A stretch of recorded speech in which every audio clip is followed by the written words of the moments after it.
Bueno, jóvenes, buenos días. En esta oportunidad vamos a comenzar con nuestro curso de Historia Universal y en esta oportunidad pues vamos a revisar el tema sobre la hominización, ¿verdad?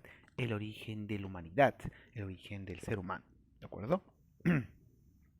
Porque en el curso de Historia Universal lo que se quiere tomar es, o lo que se busca estudiar es la historia de la humanidad, ¿cierto? Entonces, para empezar a estudiar la historia universal, tenemos que empezar a ubicarnos en el punto donde surge la humanidad. Cómo es que surge el ser humano en este planeta y cómo se desarrolla, ¿verdad? A través del tiempo. Y vamos a empezar desde el origen del hombre. ¿Cómo es que se ha originado el ser humano? Bueno, esta es una pregunta que es muy antigua y también muy común. ¿De dónde venimos? ¿De dónde proviene el ser humano? Es una pregunta que se ha tratado siempre de responder. Y a través del tiempo, cada religión, jóvenes, ha tratado de ofrecer algún tipo de explicación. Algunas veces está más vinculado con la mitología y otras está más vinculado con la espiritualidad. Las religiones han buscado dar una explicación al porqué, al origen de nuestra especie, ¿cierto? Y para esto hay muchas religiones que nos proporcionan una explicación, ¿verdad? En base a su conocimiento. Una de las más conocidas y una de las más importantes para la cultura en general es la explicación pues teológica, ¿no? De la creación, lo que se conoce como el creacionismo, ¿no? Donde nos habla de que Dios creó pues al hombre y a la mujer y pues los creó en un entorno amigable, ¿no? Un entorno donde él es el gobernante, el ser humano. Esta explicación pues fue la más extendida en muchas partes del mundo, ¿no? Pero no respondía de una manera científica cómo es que el ser humano se ha desarrollado, no nos explica cómo surge, cuándo surge, por qué, no nos explica no nos proporciona una explicación detallada y científica del origen del ser humano. Entonces tuvieron que pasar muchos años para que la ciencia empiece a investigar y nos dé respuestas científicas de cómo es que ha aparecido el ser humano en este planeta. Y eso es lo que vamos a ver el día de hoy, ¿de acuerdo? A lo que la ciencia tiene en consenso y lo que la ciencia pues tiene como hecho es que la evolución biológica es lo que ha determinado el surgimiento del ser humano. El ser humano es un producto de la evolución biológica. Eso es lo que nos dice la ciencia, ¿de acuerdo? El ser humano, así como todo ser vivo, ha pasado por un proceso de evolución biológica, que con los millones de años y a través de las miles de generaciones se ha desarrollado lo que conocemos como ser humano. Nosotros somos un producto más de la evolución biológica. Entonces, ¿quiénes son los autores de esta evolución biológica? ¿Quiénes son los primeros en proporcionar una explicación científica de cómo es que apareció el ser humano y cómo evolucionamos? Bueno, uno de los primeros fue Jean-Baptiste de Monnet, más conocido como Lamarck, Jean-Baptiste Lamarck. Él era un científico francés que fue uno de los primeros en preguntarse de dónde venimos y cómo hemos evolucionado los seres humanos. Y nos da muchas ideas, nos da muchas características, nos ofrece muchos principios para empezar a estudiar la evolución. ¿Qué nos dice Jean-Baptiste Monnet? Nos dice muchas cosas muy interesantes. Primero nos dice de que todos los seres vivos pues son productos que se van formando pues a largo tiempo y la naturaleza crea la vida a partir de algo que se conoce como la generación espontánea. Lamarck nos habla de la generación espontánea. ¿Qué cosa es esto? Para Lamarck, la generación espontánea es cuando la vida surge a partir de la nada, a partir de de una reacción química con las condiciones, con algunas condiciones particulares, surge la vida a partir de unas reacciones químicas. Eso es lo que nos dice Lamarck. También nos habla de que los seres vivos pues son eh, seres, son formas de vida que van desde lo más básico, desde lo más simple hasta lo más complejo. Va desde lo simple hasta lo complejo. El camino natural por lo que pasa todas las especies, según Lamarck, es de lo más simple a lo más complejo. Mm, También nos dice de que cuando un órgano se usa de una manera eh, se usa de una manera muy repetitiva o se emplea mucho, perdura en el tiempo. Y cuando un órgano se deja de usar, las siguientes generaciones ya lo van perdiendo. Eso es lo que dice Lamarck. Entonces, Lamarck nos dice cosas muy interesantes, ¿verdad? De cómo es que funciona la evolución y cómo hemos surgido pues los seres vivos y los humanos. Pero hay un detalle muy importante. Todo lo que nos dice Lamarck, en su gran mayoría pues es falso. O estaba equivocado o era inexacto. Lamarck nos dice de que la vida surge por generación espontánea, y eso es falso. Lamarck nos dice que todo ser vivo proviene de un ser más simple y se desarrolla uno más complejo. Eso también no es necesariamente así. Y también Lamarck nos dice de que cada vez que el ser o un ser vivo utiliza mucho un órgano, este órgano se desarrolla y cuando deja de usarlo se va perdiendo con las generaciones, y eso también es falso. ¿Cómo llegamos a estas conclusiones que nos dijo Lamarck? Después de Lamarck vinieron otros científicos que decidieron apostar y investigar sobre su teoría, ¿verdad? Y hicieron muchos experimentos. Eh, Esos científicos dijeron, a ver, Lamarck dice que la vida surge de generación espontánea. Y ellos revisaron el experimento que hizo Lamarck. ¿Y en qué consistía el experimento de Lamarck? Miren, Lamarck en su casa puso un vaso. Y en ese vaso puso un pedazo de de carne. Pasaron los días y como el vaso estaba pues destapado, la carne se empezó a pudrir, ¿no? Empezó a descomponerse y cuando pasaron unos días, ya casi a la semana, Lamarck observó que desde dentro de la carne empezaron a surgir larvas. Y estas larvas empezaron eh, a también a eclosionar en mosquitos y en otros tipos de especies. Y dijo, ah, miren, de la carne podrida, de la materia en descomposición, ha surgido vida por generación espontánea. Entonces, para Lamarck eso era el origen de la vida. Pero después, como les decía, otros científicos después de Lamarck hicieron este experimento y lo replicaron y lo alteraron un poco. Pusieron un vaso con carne cruda y otro vaso con carne cruda también, pero lo taparon. ¿Y qué pasó con el tiempo? Pasó igual una semana y el vaso que estaba con la carne podrida al aire libre se descompuso, como era de sospecharse. Pero el otro vaso que estaba cubierto igual se descompuso. Pero pasó un detalle muy importante. De ahí no surgió ningún tipo de larva. En cambio, desde que estaba en el aire libre, sí, surgió larvas. Y llegaron a la conclusión de que lo que había propuesto Lamarck era falso. Lamarck creía que como él veía que surgían larvas con el tiempo, él pensaba que así aparecía la vida, pero eso era falso. Era como una mentira que veía Lamarck. En realidad lo que pasaba era que como estaba destapado el vaso, venían las moscas y los mosquitos y dejaban sus hueveras en la carne. Pasaban los días y eclosionaban pues sus crías. Es decir, que la vida no proviene de la carne podrida, no proviene por la generación espontánea, sino que proviene de otra forma de vida, pues no viene eh, de un ser vivo. En este caso, la madre fue que dejó sus huevos. Entonces la pregunta sería, ¿de dónde vino esa madre que dejó esos huevos? De otra madre. ¿Y dónde vino esa madre? De otra madre. Y así con el tiempo. Entonces, eso no es una explicación de cómo surge la vida por generación espontánea. Eso ya está tachado. ¿Qué más nos dice Lamarck? Que todo ser vivo viene del más simple a lo más complejo. Ya, eso también es falso. ¿Por qué? Porque la evolución ha demostrado con el tiempo, con los años, los científicos, de que no es necesariamente cualquier ser vivo va avanzando de lo más simple a lo más complejo, sino de que a veces un ser puede mantenerse estático por millones de años, o también puede convertirse en un ser un poco más simple, puede regresar en su evolución también. Todo depende pues de las condiciones ambientales, ¿no? No tiene que ver nada ni el tiempo, ni esta ley que nos explicó Lamarck, de que necesariamente todos los seres son de lo más simple a lo más complejo. Eso también está tachado. ¿Por qué? Porque no siempre es así. A veces es de lo más simple a lo más complejo, a veces se estanca una especie, o a veces pues eh, regresa y se vuelve un poco más primitivo con el tiempo. También se da. Ejemplo, por ejemplo, las cucarachas son exactamente las mismas desde hace millones y millones de años. Una cucaracha que tú ves en la calle, en tu casa, si alguna vez has visto, o en algún lugar en la calle, en donde sea, una cucarachita que tú ves, es la misma, exactamente igual que hace 60 millones de años. Ese animalito es un ser prehistórico, jóvenes. Puede estar en un museo. El fósil de una cucaracha, pero como es tan común, a veces pasa desapercibido.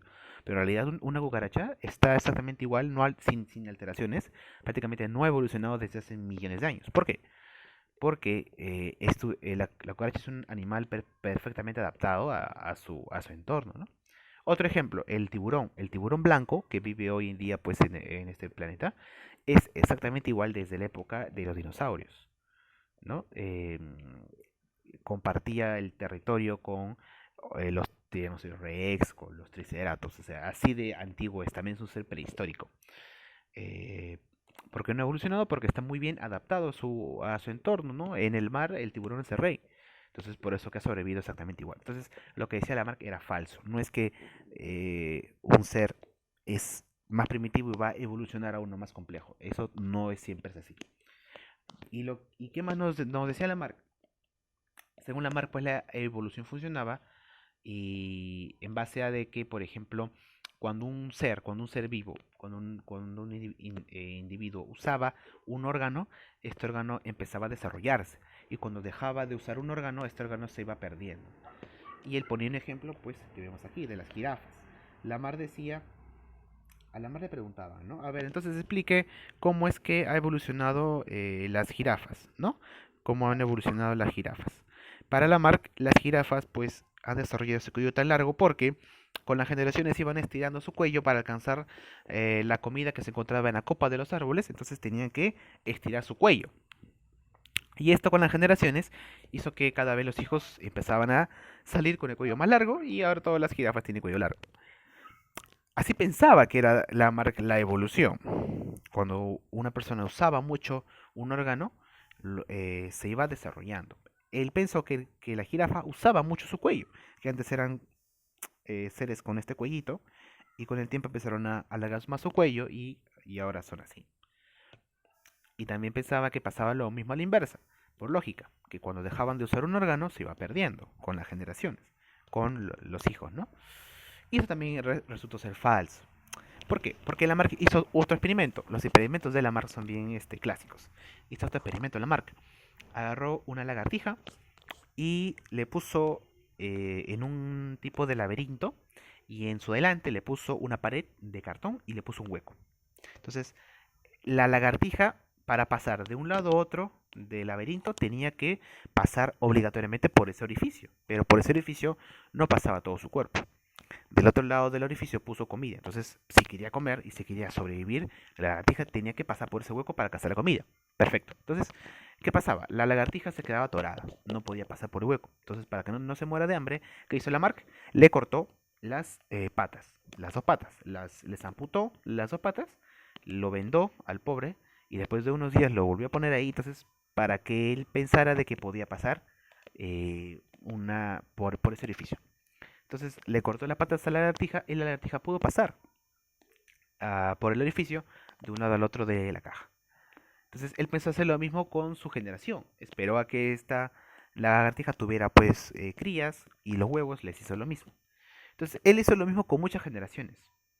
Y él esperaba que la quinta o la sexta generación, o la décima generación, él iba a esperar, que alguna generación, o sea, su tataranieto de la lagartija, surja ya, nazca sin patas, y él pensaba que así había surgido pues la serpiente.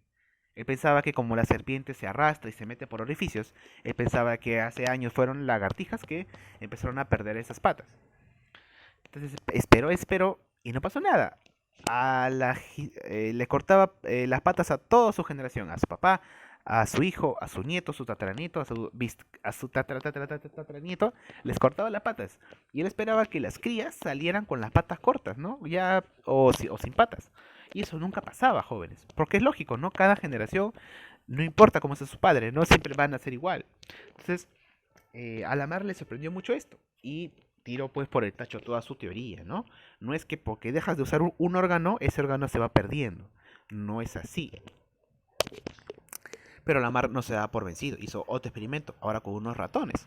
Hizo lo mismo. Le empezó a cortar la cola a un ratón. y esperó que ese ratón tuviera hijos. Sus hijos, a sus crías, también les cortaba la cola. Espero que esas crías tuvieran hijos. Y así hizo lo mismo con 10 generaciones, ¿no? Al papá, al hijo, al nieto, al tataranieto, así, como 10 generaciones. Y seguían haciendo ratones con cola, a pesar de que les cortaba las colas a todas las generaciones. Entonces la ley que nos comentaba Lamarck de que mientras se deja de usar un órgano se va perdiendo es falso. Uno puede dejar de usar cualquier órgano y el hijo va a nacer con lo que tú has venido al mundo, ¿no? No quiere decir que si tu papá ha sido, pues, un buen, por ejemplo, si a tu papá le han cortado una pierna, no quiere decir que tú vayas a nacer sin piernas. Es ilógico, ¿cierto? Entonces, el Lamarck pensaba que pasaba eso en la naturaleza y era falso. Entonces, Lamarck es un precedente de la evolución. Él intenta explicarnos cómo funciona, pues, la evolución, Lamarck, pero en realidad, pues, nos dice cosas muy que no son científicas y que ya se han quedado, pues, en el pasado. Hasta que llegó Charles Darwin. Darwin sí es el padre de la evolución, no Lamarck. No, él no, sino Charles Darwin. Darwin nos explica de una manera científica y demostrada cómo es que funciona la evolución. Y nos explica de que la evolución funciona por algo llamado selección natural. ¿De acuerdo? En el año 1859, Darwin publica, junto a su amigo William Wallace, un libro muy importante, El origen de las especies por medio de la selección natural. Es un nombre un poco largo, pero en resumen su libro se llama El origen de las especies. Entonces, en ese libro Darwin explica su teoría. ¿Y cuál es la teoría de Darwin? La evolución por selección natural. Darwin nos explica que la evolución funciona por un mecanismo que se llama selección natural. En resumen, chicos, ¿qué cosa es selección natural?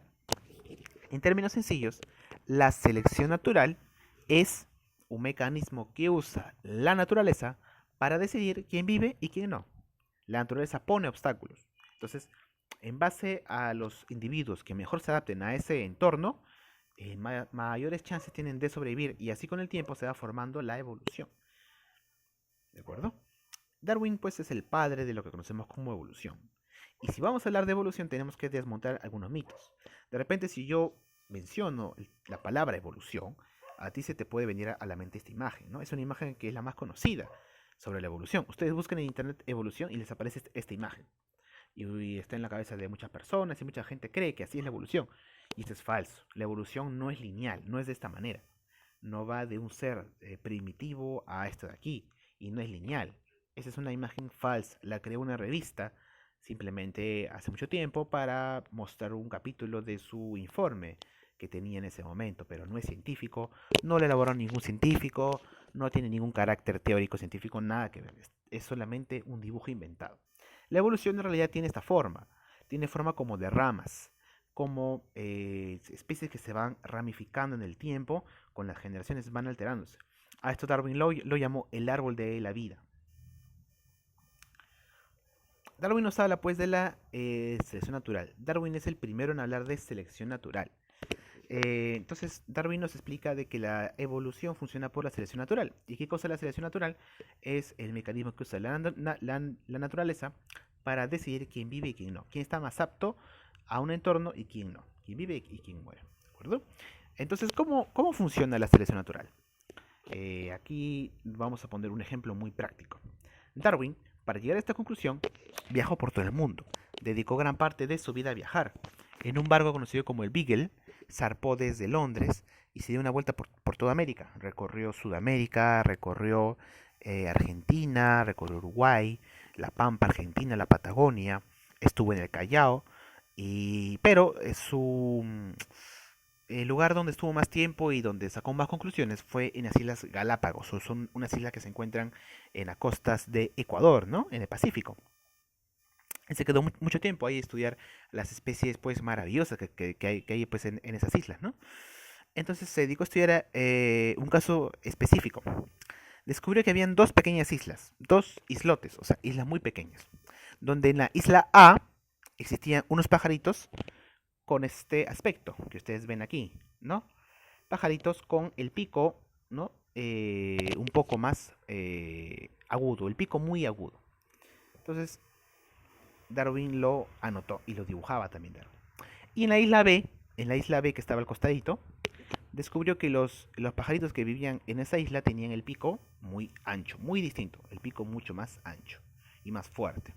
Entonces, en la isla A y la isla B estaban prácticamente, estaban muy cerca, ¿no? No estaban muy lejos, pero los pajaritos que estaban en una isla y en la otra eran muy distintos. Y Darwin se preguntó, ¿por qué si en una isla que están tan cerca, los pajaritos son tan distintos, tienen el pico tan diferente? Debe ser por algo. Y se dio cuenta de lo siguiente. En la isla A, los pajaritos que vivían en esa isla tenían el pico muy agudo, muy fino. ¿Por qué? Porque la comida en esa isla estaba, o lo que comían estos pajaritos en esa isla, eran semillas que se encontraban dentro de una flor. Y para alcanzar esa flor tenían que introducir su pico. Entonces eran algo así como unos picaflores. Tenían que introducir su pico por dentro de la flor para extraer la comida. Y así pues ellos sobrevivían. Entonces, en esa isla, en la isla A, los pajaritos que tenían el pico agudo sobrevivían. Mientras tanto, en la isla B era muy distinto. Los pajaritos no comían eso. En esa isla B, la comida estaba pues en la tierra. Y eran unas especies de semillas que se tenían que partir y romper para que salga el fruto que estaba dentro, algo así como nueces. Entonces, los que estaban en la isla B tenían que tener el pico grueso para romper esas semillas y comer el fruto que está adentro. Entonces, en la isla y la isla B, la comida ha alterado la forma del pico de las aves. Ahí aplica lo que se conoce como la selección natural. La naturaleza les puso un reto a esas especies en las islas. En la isla A, la selección natural les dijo a las especies, ¿no? Como ejemplo. Aquí, el que tenga el pico agudo va a sobrevivir. El que no va a comer. Y en la isla B, ¿qué les dijo? La naturaleza, ¿no? Aquí, el que tenga el pico grueso para que pueda romper estas semillas, puede sobrevivir. Y aquel que no, se muere. En la isla A, si un pajarito nacía con el pico un poquito grueso, ¿qué pasaba? Le afectaba a la hora de buscar comida. Entonces, se podría morir y no dejaba descendencia, no dejaba crías. En cambio, los que tienen el pico más agudito comían normal y dejaban crías. Y sus crías se parecían pues a sus padres. Y así con las generaciones, todos los pajaritos de esa isla ya tenían pues esos picos porque ellos descendían de los que habían sobrevivido, los que habían podido alcanzar ese fruto dentro de la flor. ¿De acuerdo? Entonces la naturaleza seleccionaba. El que tiene pico agudo sobrevivía y el que no se iba muriendo. Y con las generaciones pasó millones de años y los pajaritos ya todos tenían esa forma de ese pico. La naturaleza los moldeó. Y en la isla B, todo lo contrario.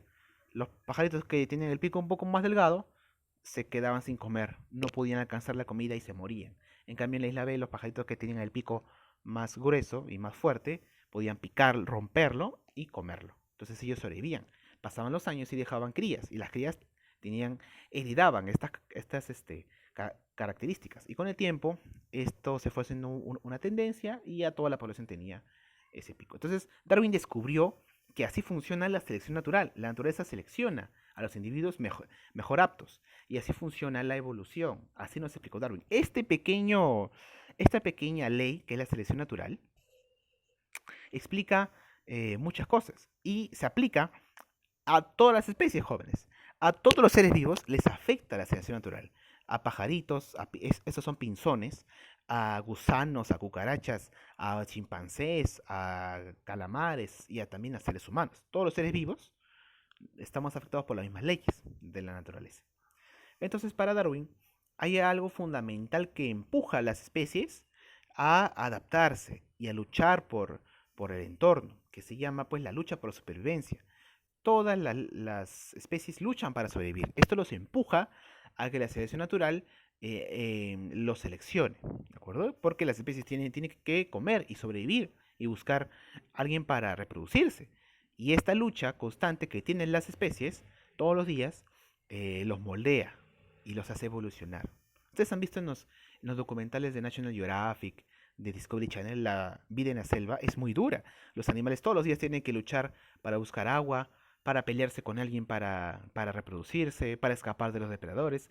Esta lucha por sobrevivir va alterando y los va haciendo pues evolucionar, porque los más aptos a un entorno van sobreviviendo. como es el caso pues de los pinzones.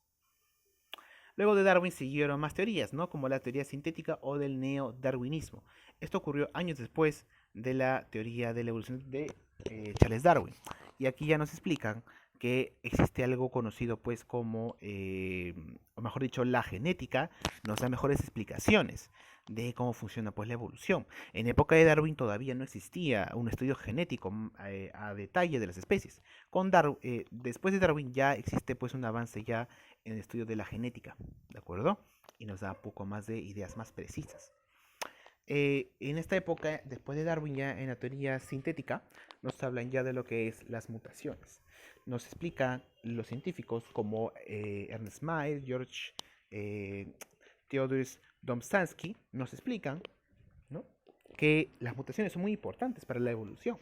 Nos explican que las mutaciones son lo que hace pues alterarse un individuo, una generación, y es como también un factor importante para la evolución. Una mutación, ¿qué costes, jóvenes? Una mutación es algo muy sencillo. Todos nacemos con mutaciones. Una mutación es un lunar, la forma de tus ojos, el color de tu pelo. Esas son mutaciones. Todos tenemos cientos de mutaciones.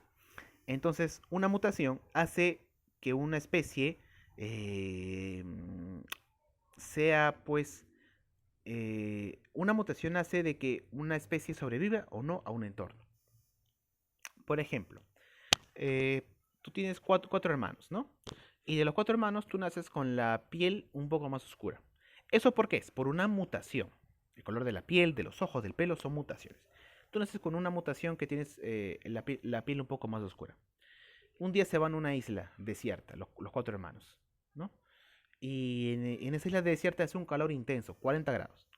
Los hermanos que tienen la piel clara van a sufrir mucho por los rayos del sol y porque su piel no está muy adaptada a ese entorno. Entonces esos cuatro hermanos van a sufrir mucho, su piel se le va a poner roja, se puede broncear demasiado y le pueden dar hasta cáncer de piel. En cambio tú como tienes, digamos, de los cuatro tú eres el que tiene la mutación de la piel más oscura, vas a adaptarte mejor y vas a sobrevivir mejor al calor. Entonces, en esa isla digamos que tú tengas hijos y tus hijos, como tú tienes la piel, la mutación con la piel oscura, dejas esa mutación como herencia a tus crías, a tus hijos. Y tus hijos nacen con tu color de piel, porque es el padre, es algo lógico. Y de los cuatro hijos que tú tienes, nacen dos con ese color de piel. Y dos nacen con la piel blanca. Y los que tienen la piel blanca les va a afectar mucho el sol, el calor. Y no van a tener menos chances de sobrevivir. En cambio, los que tienen piel oscura sí. Entonces, ¿qué pasa si pasan 4, 5, 10 generaciones? Son tus tataranietos. Si la selección natural sigue funcionando de esa manera, para la 10ª generación, donde son tus tataranietos, todos van a tener ya la piel oscura. Y así es como se ha perdurado esa mutación en una población. Y así funcionan pues las especies, con pequeñas mutaciones que se van dando a través del tiempo. Si una mutación es apta para un entorno, va a prevalecer y va a moldear a esa población. En este caso, en el ejemplo te he dado pues de la piel oscura. Pero mutaciones hay miles de mutaciones en los seres vivos.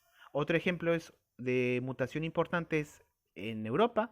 En el norte de Europa aparece una mutación que es la gente que tiene los ojos azules o los ojos verdes. Eso es una mutación. Ellos han mutado, ¿no? Para tener pues los ojos claros. ¿Para qué? ¿Por qué? Porque los ojos claros son los que mejor retienen los rayos del sol. Como en el norte de Europa no hay sol, está totalmente pues alejado de la zona tropical y hace mucho frío, los ojos claros les permiten retener mejor los rayos del sol, porque esos ojos surgen en el norte de Europa. ¿De acuerdo? Entonces esa mutación les permite adaptarse mejor al frío. La piel blanca también es una adaptación al frío. La piel blanca retiene mejor los rayos del sol cuando son pocos. La piel blanca se adapta mejor a climas más fríos, con poco sol. El pelo rubio también es una adaptación al clima. Entonces los europeos están adaptados a ese clima y los africanos están adaptados a otro clima.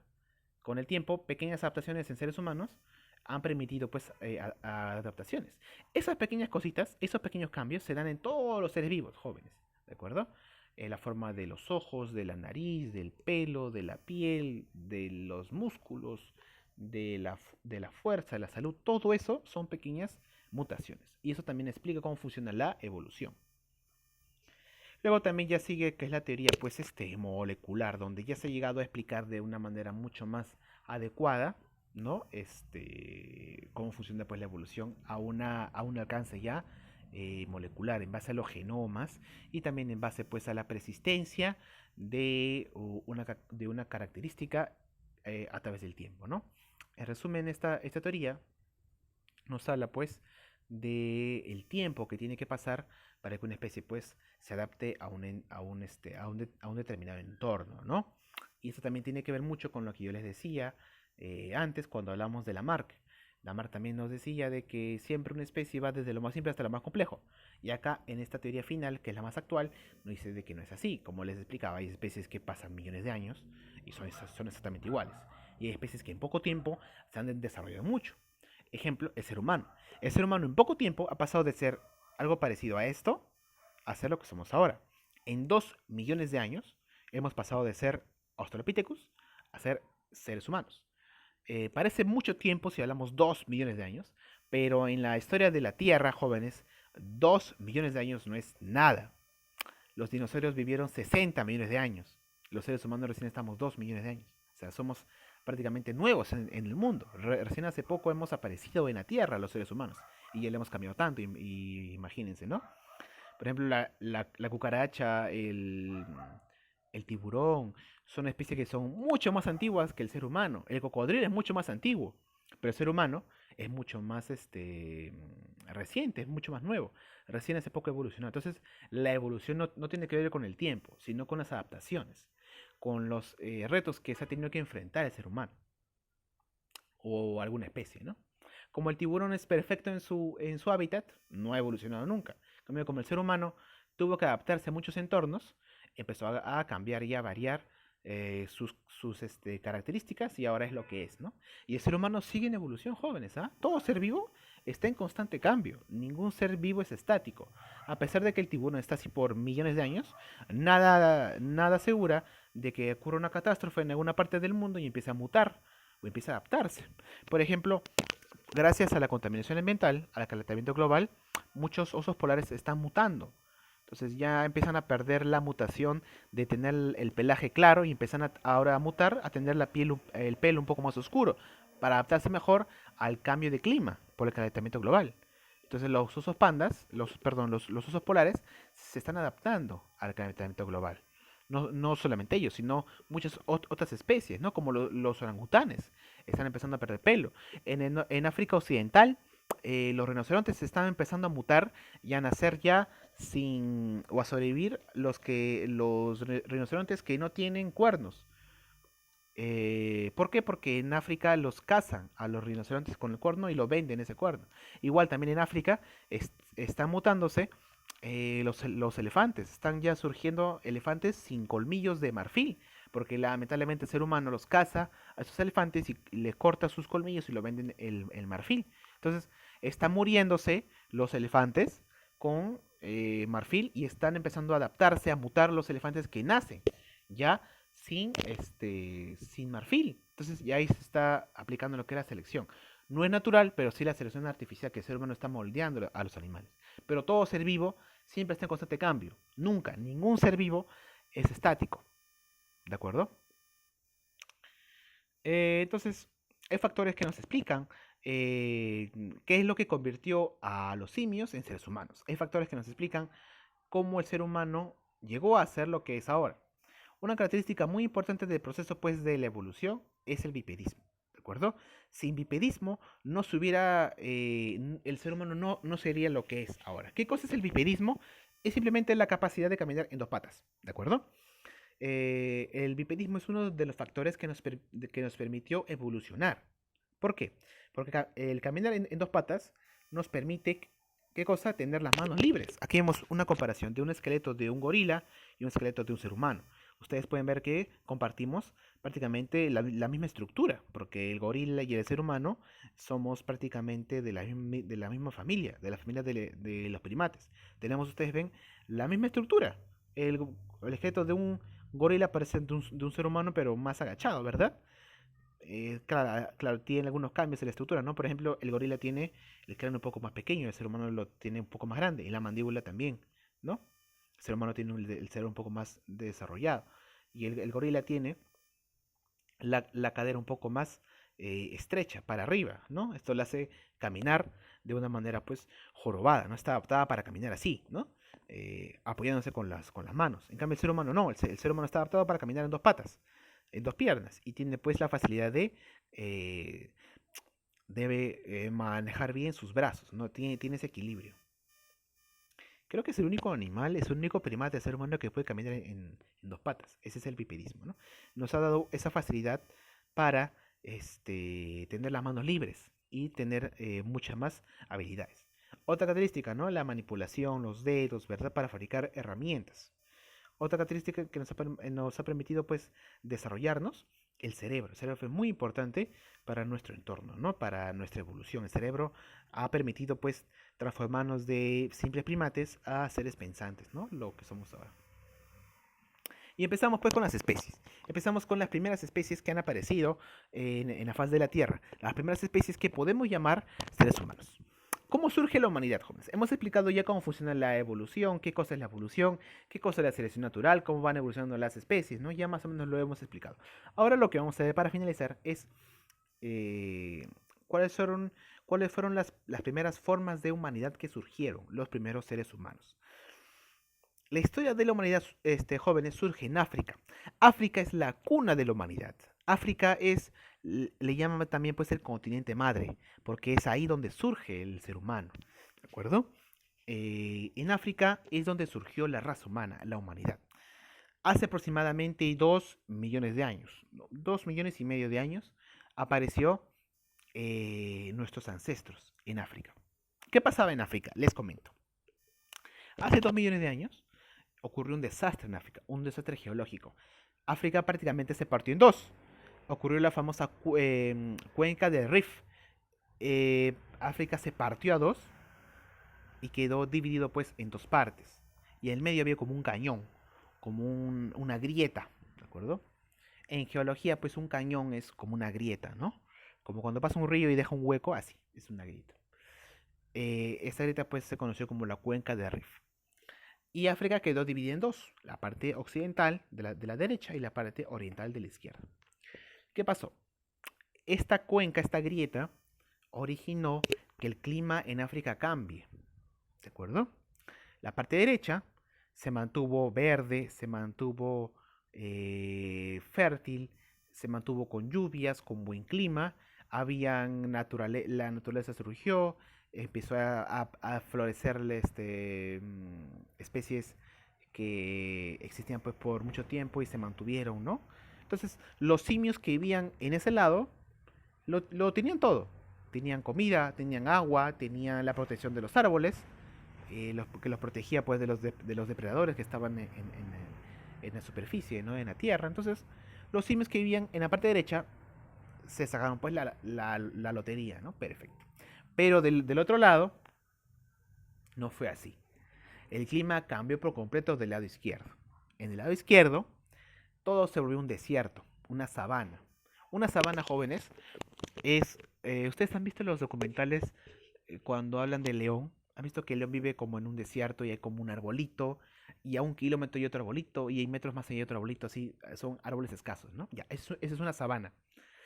Entonces, la parte izquierda se volvió una sabana, una zona prácticamente desértica. Entonces, los simios que vivían en ese lado tuvieron que adaptarse, o si no, se morían. Ya no encontraban árboles para sobrevivir, ya no tenían que abalanzarse en árboles, porque ya no había árboles, todo era tierra, desierto, y el calor los golpeaba. Entonces, ¿qué tenían que hacer para buscar comida? Tenían que caminar más largas distancias para encontrar comida. Es así como surge el Australopithecus. El Australopithecus es este simio que ustedes ven aquí. Es un simio muy parecido al chimpancé, que data de hace 2 millones de años, y que se adaptó a ese entorno desértico del otro lado de África con una pues, habilidad de caminar en dos patas. Entonces, en la otra parte de África tenían que estaban obligados a caminar, jóvenes, porque no había árboles. En el otro lado de África, como había árboles, estaba todo lleno de plantas y de naturaleza, los simios tenían pues que adaptarse a caminar en los árboles. Y tenían pues la comida ahí, ¿no? Agarraban los frutos de los árboles y se lo comían. Tenían ahí sus, sus viviendas, ¿no? No viviendas, ¿no? Era su hábitat, ¿no? Ahí vivían, ahí dormían, ahí comían, todo. Esa era su vida, su mundo. Pero del otro lado ya era todo un desierto.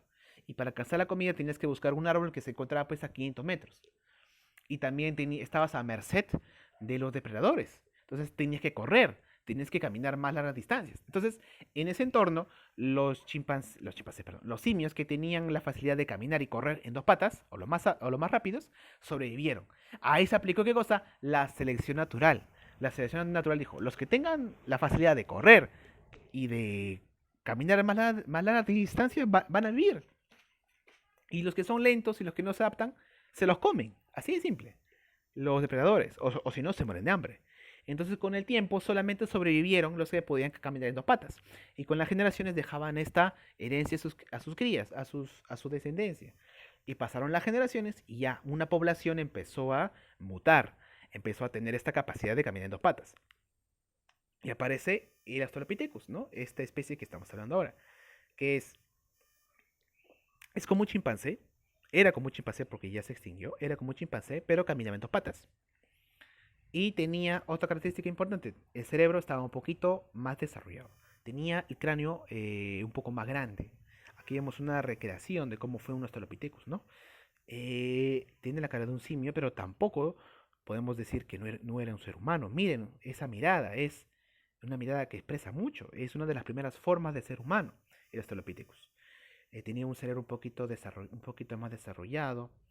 Tenía ciertas características que no tienen otros simios, ¿no? Como la facilidad de caminar en manadas, de defenderse mutuamente de los depredadores, de buscar y hacer pequeñas herramientas y hacer muchas cosas más que el clima y los retos fueron pues adaptando, ¿no? A este animal.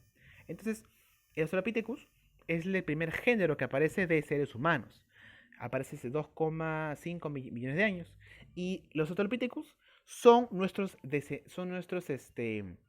ancestros más lejanos.